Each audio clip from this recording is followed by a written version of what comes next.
Welcome, ladies and gentlemen, orcs, wolves, vampires, you're all welcome. I'm very excited today. I don't do very many daytime interviews because it's kind of a hard thing to do with kids and working and all that stuff. But today and any day, I will make time for the incredible Anthony Ryan. How are you today?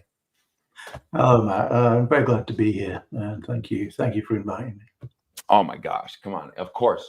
So I have a couple things. Let me grab it. I forgot to grab it forward. Here we go. So I started reading your novels with this incredible book. And this is the second one. So I guess what I'm getting to is it's so exciting that your work is so there's so many stories you've written. I've got a lot to experience and love and have fun with. Yeah. So tell us where you are, where you hail from tonight. And yeah. Oh, I'm speaking from home, somewhere in the UK. I'll somewhere. Keep it secret to keep all my hordes of adoring fans away. You'll have groupies. Yeah. I've never had a groupie, but yeah. They'll be outside the gate, just Anthony. Yeah, it's like Elvis's house, 24 hours a day. It's terrible. So for those who aren't familiar, and there probably won't be very many of those, but kind of just get a little of an overview of your writing journey. I know that's a vague and huge kind of speech you could go into, but when did you start? We'll start there. I started seriously probably around the age of 34.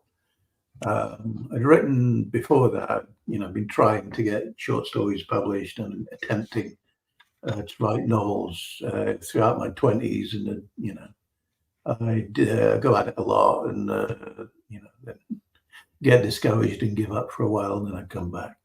But it wasn't until I started writing Blood Song, which is my first book, serious book, that I started taking it seriously and frankly, getting good at it. Up to that point, I think I'd been playing around with it, not concentrating on it the way I should have, and putting the hours in that you need to put in to get better at it. Sure. Don't care who you are as a writer. I don't believe the idea that that genius springs out of nowhere. Not that I'm a genius, but you know what I mean. The talent just is innate. What would you? Yeah, sorry. Yeah, it's a learned skill, I think. Right. Some people have an aptitude for it, but it is a learned skill. If you could pick a word to describe that process of knowing and loving and wanting to be a writer, aspiring to be a writer full time, and also, like you said, getting better, honing the craft, what would be a word to describe that period in time?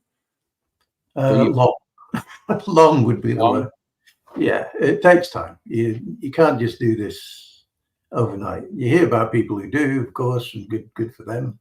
But for most of us mere mortals, right, learning to write well takes a long time. It's like I've heard of 16-year-olds graduating from Harvard, but you're not going to see me doing that. You know what I mean? So there's always those ones in a million. But I love the fact when anybody talks about the realistic aspect of writing, it's not something, and it was like this for me when I just, of course, I'm very, very new to it, but you don't really know what it entails to sit down and think about a story and keep it together until you actually try it. And it's not just going to happen. It's going to be a skill that you have to hone, from what I hear. Yeah. You just don't arrive at it fully formed as a writer. You form yourself as a writer. Absolutely. I think it's a learn by doing activity. You can go to writing classes and do MFAs and stuff. If it helps you, then go ahead and do it. But at the end of the day, you're only going to learn by doing it. I love that. Thank you for sharing that. Anything that kind of is a aspect. One second. So sorry, forgot to put my stuff on silent. There we go. Anytime I hear experience, knowledge through experience, it's absolutely one of those gems. So thank you for sharing. Tim has a great question. What 2 or 3 steps helped you the most during that growth period? Step one was having a story not fully formed in my head, but having the overall shape of the story in my head before I started. I did write a one-page outline before I started Bloodsong, but weirdly, I didn't look at it again throughout the entirety of writing the book, which took 6.5 years. But it did help because it gave me the entire shape of the story before I started. And before that, I'd kind of been, coming at it with a vague idea of how it was all going to turn out. And, I So think I'd having a read, story. yeah, I think I'd read something Stephen King said about, having a plan is a bad idea as a writer, was words to that effect. And I'd probably taken it too seriously. I don't think there's anything wrong with having a plan as a writer. The other thing I think was realizing that rewriting is writing. Very few people's prose is great. Even now, after all these years of working at this, I still have to rewrite. My prose is not brilliant at the first go. Everything goes through a rewrite, several rewrites, in fact. And rewriting is writing. I think when I got my head around both of those things, that's when I started making serious progress. Kind of looking at the rewriting process as an intricate part of the process, not just that first draft or after it's edited, but kind of just rewriting over and over. And why would one do that? Well, the way I developed, the method of working I developed was I'd write and I'd come out the next day and rewrite what I'd written the day before. So I'd go over the day before's work, rewrite it, and then go on from there. And then the next day I'd do the same thing. Like that until I'd finished the book. And that's basically how I still write. Even though, I've got a bit more elaborate with how I plan my writing, but that basic method is how I write. That's awesome. Yeah. And what the thing it does is it gives you something to look back over when you finish your first draft, which is not 200,000 words of garbage that needs a huge rewrite. It's something that's not ready for publication, but it's closer to publication than it otherwise would be. That's incredible. So I do see another. These are great questions, guys. I hope I say this. Ilian or Lion and Undgaba says, how do you plan your stories? Just going with the flow, or do you work out the details? Kind of, are you a pantser or an outliner? Sounds like. Yeah, I'm an outliner who pantses frequently. I do have a chapter by chapter outline, which is, each chapter has about a paragraph. These days, though, I tend to throw in a lot more dialogue, even though I always end up changing it all later. But it's mainly a paragraph each for each chapter, and that's what I work to.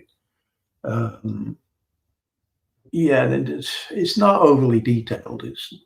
There's some details I work out in advance. If it's a whole new world I'm creating from scratch, for example, I'll work out the monetary system and all that kind of thing.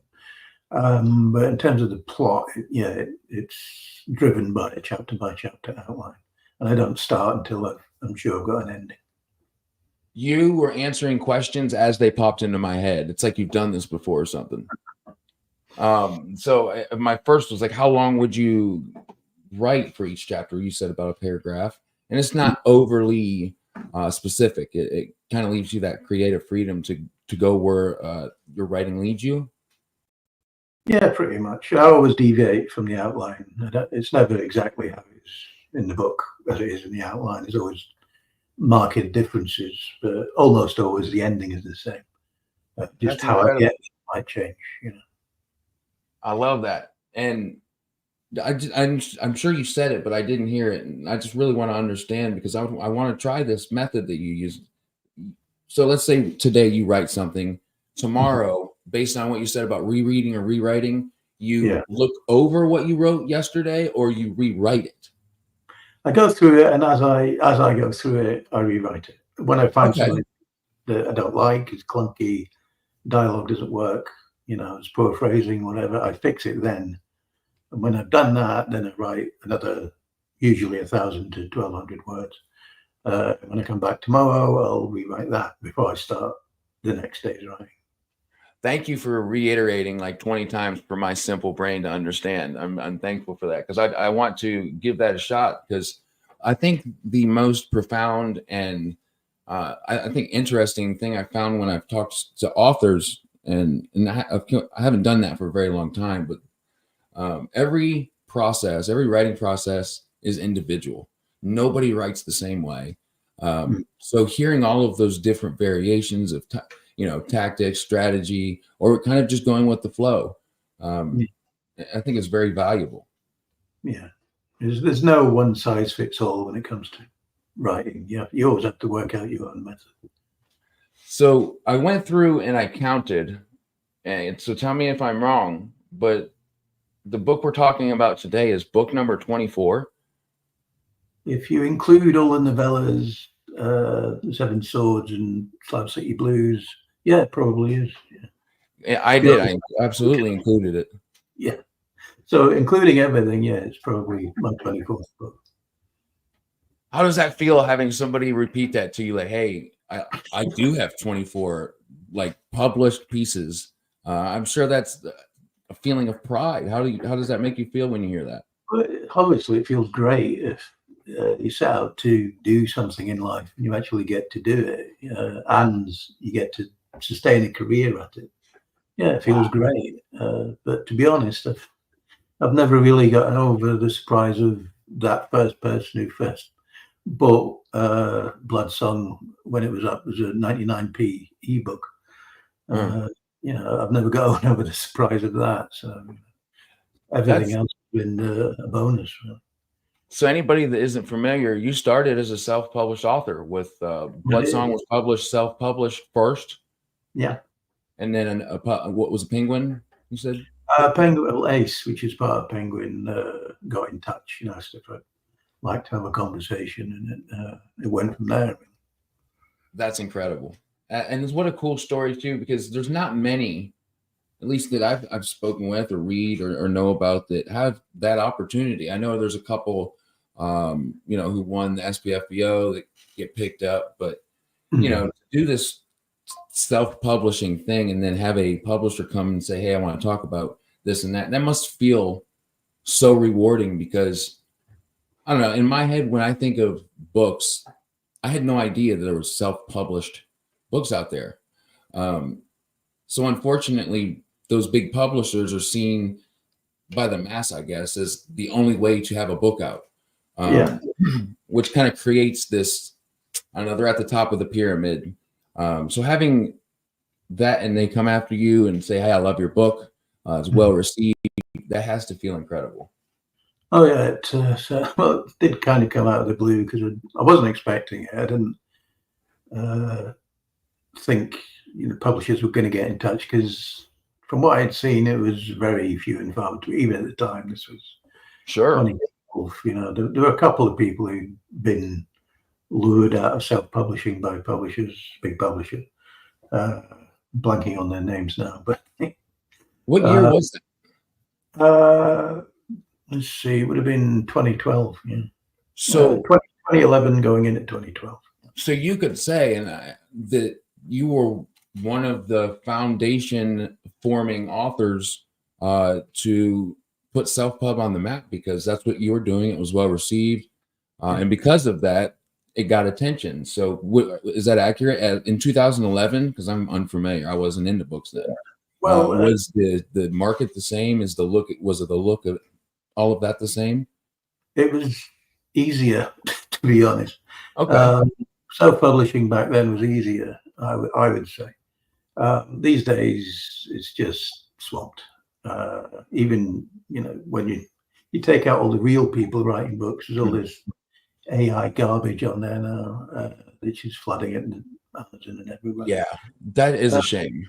Yeah, but back then, if you self-publish something that was any good, the size of the Kindle store, for example, was huge, but it wasn't so huge that it'd get missed, as I think today it does. So if it was any good, it'd get someone somewhere would read it, and if they liked it, if it was good, they'd tell people about it, and it would snowball from there. These days, I think, a lot harder to get that to happen, that kind of organic growth. So People are advertising, you know. I wanted to pitch you my opinion, and I wanted to get your opinion on my opinion. So now being obviously still very new, but going on 2 years with really talking to a lot of authors and editors and what have you, and learning the differences between self-publishing and traditionally published. Self-publishing is just so diluted, like so many people. And I guess that's not the bad part of it. I think the bad part is there isn't a standard. So what I've really been focusing on lately is those self-published authors who really put in a beautiful story and make a nice hardback, whatever the quality of the book and story, really kind of setting a standard.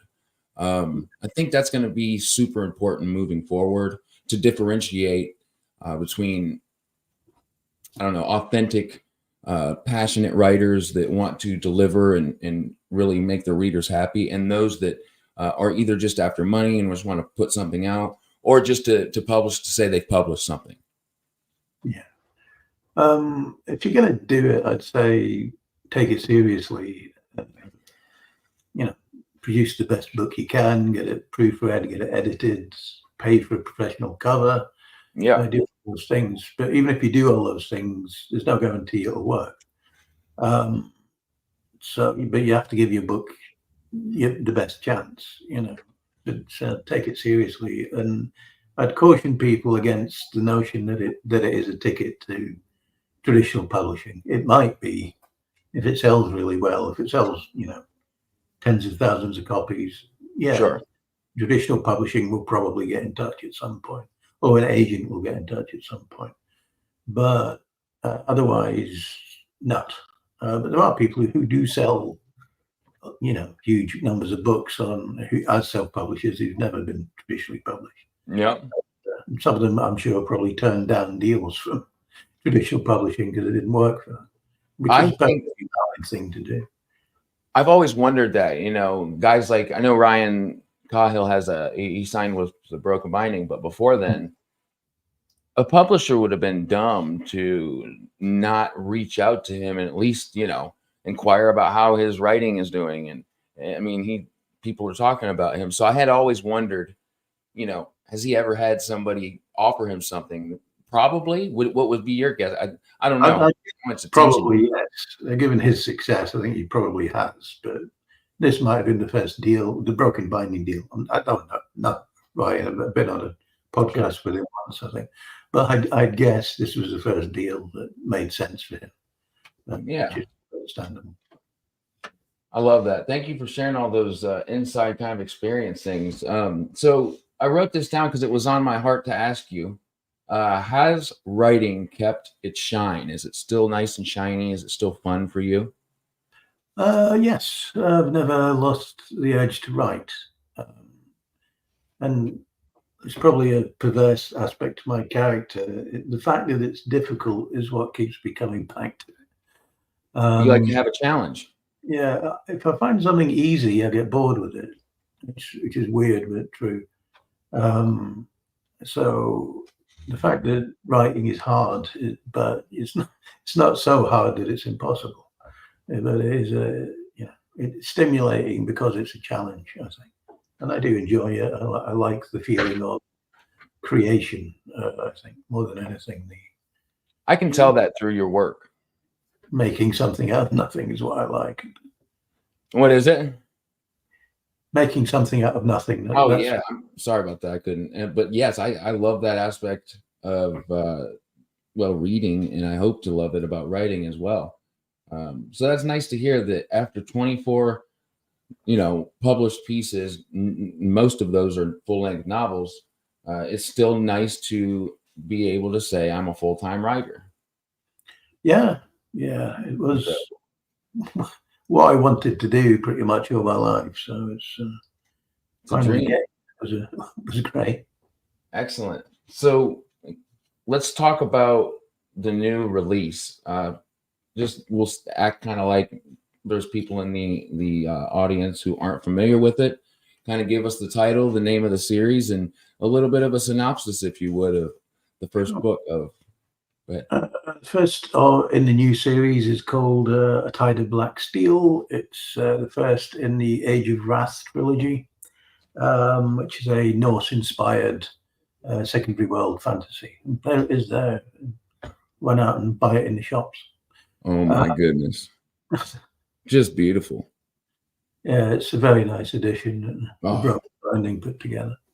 I should say it's set in the same world as The Covenant of Steel, which is my previous trilogy, but it's 20 years later. There's some crossover between the two, but you can read The Edge of Wrath without reading Covenant of Steel. I have not read the Covenant of Steel, and I 100% would have not even guessed that. You know what I mean? So I 100% agree with you. So yeah, if you like Norse-inspired fantasy and that kind of thing, it's probably going to be up your alley. So, yeah. Yes. So when we in the fantasy, whether it's reviewer authors, when we talk about Norse inspired, we think of John Gwynn's Bloodsong series, and Shadow of the Gods, I think. yep, Shadow of the Gods, Hunger, and then Fury of the Gods is coming out like any day now. And my absolute favorite author, like one of the very first authors I read in fantasy, and it was the Norse Inspiration. So when I heard that you were dropping a Norse inspired fantasy book, I wanted to have some foundation. So I read, like I said, The Waking Fire, and somebody saying if you love John Gwynn's Norse inspired books, you'll love this one. Is two, I don't know how to say it, but there's two good things about that. Yes, that's correct. If you love Norse inspired books, I believe you'll love this. But John Gwynn and you have a totally different prose. The way you guys have written, individually, it's a whole new experience, even though it's both Norse inspired stories. Yeah, John does have a different prose line to me and a different approach to structure and so on, which is good. It'd be really boring if we're all the same. Yes. I think there's certain elements to a Norse story, whether it's fantasy or history, it's a warrior culture. And it's gods, there has to be some pantheon of gods, I think. They were also a maritime culture, so you have to have ships, long ships, and so on. You hear of ships like within the first 3 sentences, I think. You see, so it dives right in. I love it. Yeah. And also, guys, if you're like me and you love point of view chapters, that's absolutely what Anthony did. Each chapter is a point of view, and I always find myself at the beginning of a novel like that the chapters are point of view. At first, it's a little scary. We'll say scary is a word that comes to my mind. Like, I'm not really understanding a lot at first, but that's the beauty of those point of view chapters, that there's a little bit of story being told based on those points of view. And when it comes together, I don't know there's any feeling like that when it comes to literature.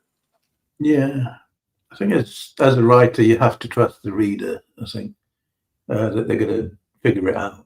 There's only so much you can do with signposting the connections between the characters without it being really obvious and clunky. So I think the readers are always much smarter and much further ahead in the story than you think they are. I think that's what makes writing crime fiction or whodunit so difficult, is because readers are always 2 steps ahead of you. And it's a mistake to underestimate the intelligence of the reader. Sure. And it's not, I want to reiterate that it's not confusing because of anything other than, you're getting different points of view, and those, they could be enemies. They may not be, they may meet up later in the novel until that all kind of comes into play. Then you're like, oh, okay. And that feeling right there is just amazing. So, How was your journey with writing A Tide of Black Steel? When did you get the inspiration to want to write a Norse-inspired novel? And was writing it fun, more fun than normal, less? Um, I don't really differentiate my books by how fun or non-unfun they were to write. They're all difficult. Some are more difficult than others. Okay. Tide of Black Steel initially was a bit difficult because it was Covenant of Steel, which is a trilogy that precedes it. It was all first person narrative, all from one point of view, told in the first person. And with this, had to switch back to third person. It's technically third person limited, but it's a multi-point of view book, which I have done before, and I did in the Raven Shadow trilogy, and I did in the Draconis Memoria. But switching back to it, initially was a bit, obviously, hard, but there's a mental adjustment you have to make. What would you prefer? You have a preference? I don't really have a preference. I like first person. I like the scope it gives you to explore, the character to such depth. Which you can do in third person, but if you're going to explore a character to that depth, you might as well write it in first person, I think. I agree. Yeah, but I don't really have a preference. I'm kind of equally comfortable with both. Yeah, I've noticed that a first person novel is you'll get very, very close to the character that we're speaking of, the main point of view. And that's awesome. But the opposite of that is the experience, like I was saying before, of all of those points of view that build a story, a block at a time, a brick at a time, that finish with a house at the end of the book. Well, I can't say that. There's the chimney's missing, so we need a book 2 and 3 now, right? Because the chimney's missing. But yeah, absolutely love that. So I can't read my handwriting. Isn't that awful?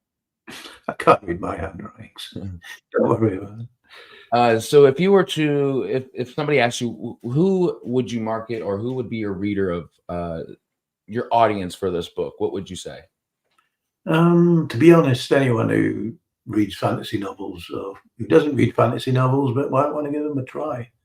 I know they say you should have your ideal read, the idea of your ideal reader in your head, or the image of them.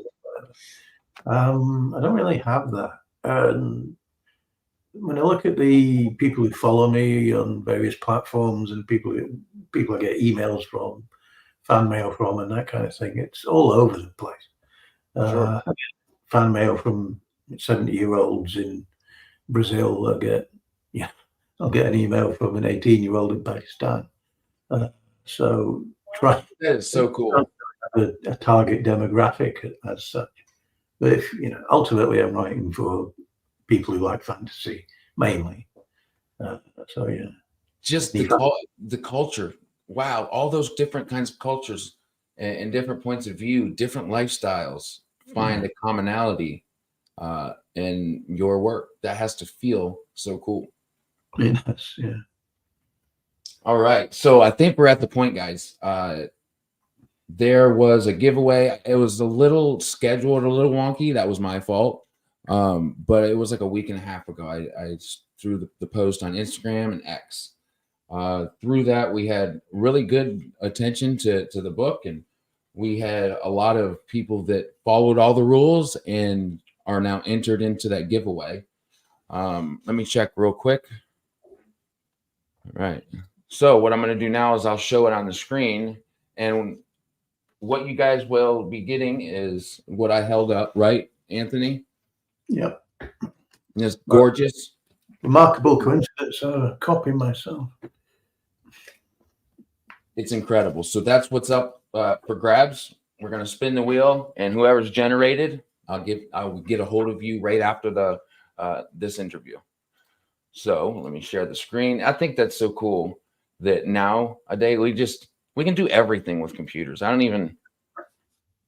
Half of the stuff I didn't even know you could do. Okay, you guys can see it? Can you see that, Anthony? Yeah, thanks. Yeah. All right, here we go. We're spinning it. Do, do, do, do, do, do, do, do, do, do, do, do.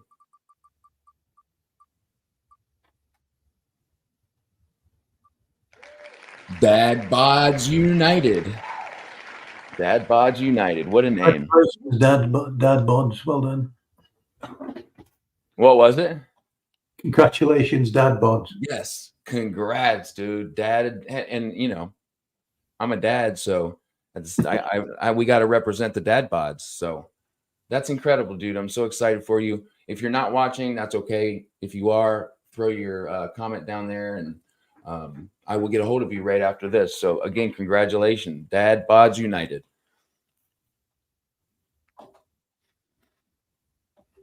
So working with the broken binding, Anthony, was not your first time, obviously. But how was that experience with A Tide of Black Steel? That was great. You know, they got in touch beforehand, saying, you know, did you have any design elements in mind? And I gave them a few, you know, graphics I'd worked out for the world building and so on. But they didn't use any of it, to be honest. You know, they employ professional designers for this kind of thing, which is probably for the best. But of course, the real work I did was going to their warehouse and signing all the books. And there were 1,400 of them, or 1,400 and a bit of them. How long does that take you?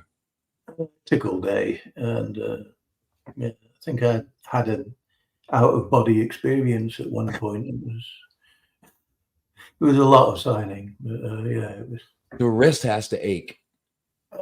It actually wasn't too bad. The worst or thing the was, neck, at least, right? The neck or back.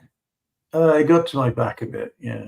But I had to drive home afterwards, and their warehouse is a good 2-hour drive from my house. So, yeah. How is there? Is it a beautiful warehouse? I'm just imagining. I've never seen the warehouse, so I'm just imagining this big dream of mine, like walking in. We got Anthony Ryan, Joe Abercrombie, John Gwen. We're just in my dream right now. Is that how it is? This time it wasn't. The first time I did it was, I think, their old premises where they had a load of shelves with all the editions they'd done, and they let me take a few as well. Every author that I've talked to that's worked with the broken binding says that exact thing, that were very generous, and that you got to pick out some books that you wanted. That's so cool. Yeah, this time though, it was the fulfillment center they have. You know, where the books get piled up and then sent out. That's where I went this time. It was just an office with a big pile of books in it, to be honest. Yeah. Well, that's awesome. So this pattern, I'd have to look it up because my wife is a quilt, like she makes quilts or crochets, what have you. And I'm digging this. It looks like some sort of, well, obviously like I see the axe in there that's spoken about in the book. I'll have to ask the broken binding or the person that did the illustrating of the digital edges, because I love that design. I gotta make a blanket out of it or something because that's pretty rad. So broken binding is incredible, and I hear that they're so generous, like you were saying. What are you working on at the moment? I'm working on sadly something I can't really talk about. Oh, that's okay if you can't talk about it. That's fine. I get that. Speaking in general terms, I don't know if you know, I put out a book under a pseudonym last year. Red River 7. Right. A.J. Ryan pseudonym. And I'm writing another one. This is a post-apocalyptic thriller. So no idea when this one will come out. But I already wrote last year. I wrote a second A.J. Ryan book, which will, I think, be coming out around about this time next year. So that's incredible. It won't be in the States. I think it will be Anthony Ryan rather than A.J. Ryan, because I decided not to go with the pseudonym in the States. But anyway, that's awesome. When it come out. So maybe you know this, because I've been pondering why in the UK, and tell me if I'm wrong. Also, I may be wrong. They're publishing, of course, A Tide of Black Steel in hardcover and paperback, but why not in the US? It's the decision that the publisher makes. Huh. I assume based on numbers.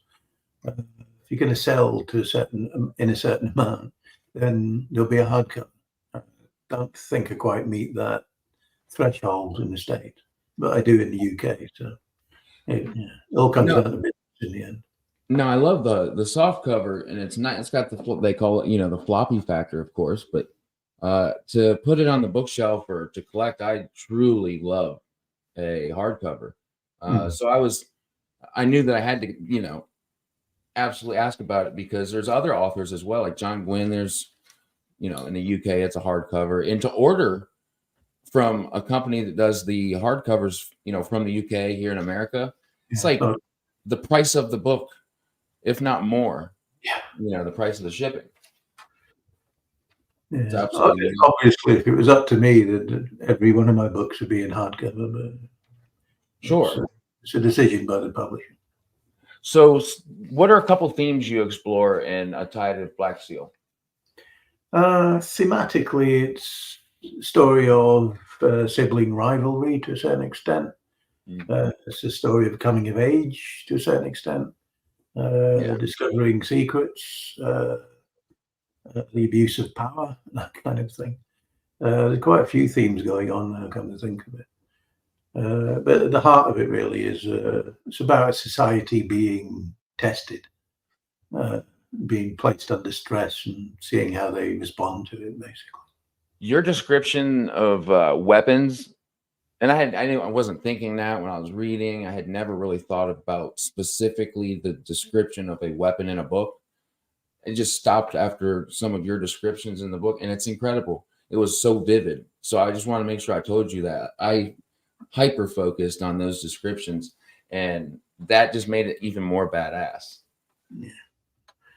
What is a trick to, maybe something like a writing trick to talk about something that's shiny or malleable, that has luster or a sheen, something that's long and has wet, you know what I mean? What is the Don't actually. I think the key to a lot of description, whether it's of objects or scenery or whatever, don't overdo your adjectives. You have to remember that if you're saying it was made of steel, in the reader's mind, they already know it's shiny. They okay? already know that it gleams in the light. You don't really have to emphasize that because they already know it. What you need to do is find a detail of it that sets it out, that makes it stick in the reader's mind. Because in their head, they've already heard the word shiny or gleaming. Even if you haven't written it, they've already heard it because they know what a length of steel looks like. So when you're describing an object that has significance in the plot, you have to come up with some kind of detail that isn't, it was a shiny sword. It was a shiny sword that had writing on the blade, or it had an unusual handle, or it had something like that. Maybe how it was forged, Is using comparisons, like, let's just say this is a modern fan. I picked a sword up, or this was a shiny sword that had the weight similar to a baseball bat. So you're comparing and familiarizing the reader with something that they've used before, something along those lines. Is that something you would do? Sometimes. I think that you would comment on the way if it's significant to the character. If the character is not strong, then the fact that it's heavy is significant and worth commenting on. If they're a big, strong person, it doesn't matter that much. So a lot of it's about context, Yeah, I love that. You have to factor in the character, the context, and all the rest of it when you're making descriptions, Thank you. Josh, what's going on? Josh, he eats book. He does breakfast, lunch, and dinner. He eats books. He says, Mr. Ryan, what are some of your favorite books or series, fantasy or otherwise? We'd be here all day if I went through every Right. single. But when it comes to fantasy, I'm a big David Gemmell fan. He's well known. It was a huge influence on my work. When I started out, he was the one I kept getting compared to more than anyone else. I was also a big fan of series, Tad Williams, Memory, Sorrow, and Thorn, which was a big deal back in the day. Holy crap. And still is. I was thinking, oh, yes, they gave me one of the broken. Dude. Yeah, it's a fantastic edition. Really Holy is. shit. Yes, Yeah. it is. So yeah, that was a big deal for me. Also, talking of Tad Williams, his was it River of Blue Fire? Yeah, I can't remember the first one, but the his science fiction series, which is all about virtual reality. I think a 4-book series. It's a mammoth series, so it's a big commitment. But that was a big thing for me. But yeah, as I say, we'll be here all day. Sure. I'll tell you what, I'll specifically ask, because actually I would have covered that early in this interview, but we've had another interview. Josh, I wanted you to know that. I was going to cover some of his favorites, but I wanted to kind of specialize on the new release, but I'm glad that, because I was going to ask it too right after this. And one of the questions was like a mystery, not a mystery, like a psychological thriller. Are you well read on that genre? Yeah, it's very hard to be the Thomas Harris duology. I don't count the third one. No harm to him, but I think he went off the rails a bit with the third Hannibal Lecter book. That's Thomas Harris. Yeah, the first two, Red Dragon and Silence of the Lambs. When it comes to psychological thrillers, I don't think they're beatable. They're just perfect, really. Wow. Yeah. The movies are good too, but the books are probably the best thrillers I've ever read. Never mind the best psychological thrillers. That's incredible. I remember growing up. I was born in 1990, so like Hannibal and Silence of the Lambs, all that was pretty big when I was young. I just remember how big that was, and it had to have been a wonderful book to make such an incredible movie out of it. Now, did the movie series compare to the books at all, or what was your Manhunter? Yeah, Manhunter. The Michael Mann film was the first adaptation of Red Dragon. There was another one starring Anthony Hopkins, because Silence of the Lambs was such a big deal. There was kind of not really a remake, but more based on the book. But actually, I've never seen it. But the Michael Mann take on it is a very good film. Brian Cox plays Lecter in it. He doesn't. I'd say he's up there with Anthony Hopkins as portraying Lecter. Seek it out. It's really, really good. Anthony Hopkins is a gangster. Yeah. Yeah. But yeah, the movie of Silence of the Lambs has to be one of the most faithful adaptations of a book I've ever seen, I think. Wow. And they make it work. They really make it work, which is sometimes if they're too faithful to the book, it doesn't work. But with that, they kind of knocked it out of the park, I think. That's one hell of a compliment to the movie, because that's a very rare, the book's always better. I've just kind of written that in my mind as law. So to hear a book lived up to the book, or a movie lived up to the book, is very cool. Who would you say of those, maybe it isn't one of the authors you just spoke about, that have a really big influence on your writing? Maybe you've already said it was David Gemmell, but David Gemmell did, definitely. George R.R. Martin, probably goes without saying, but yeah, a big influence too.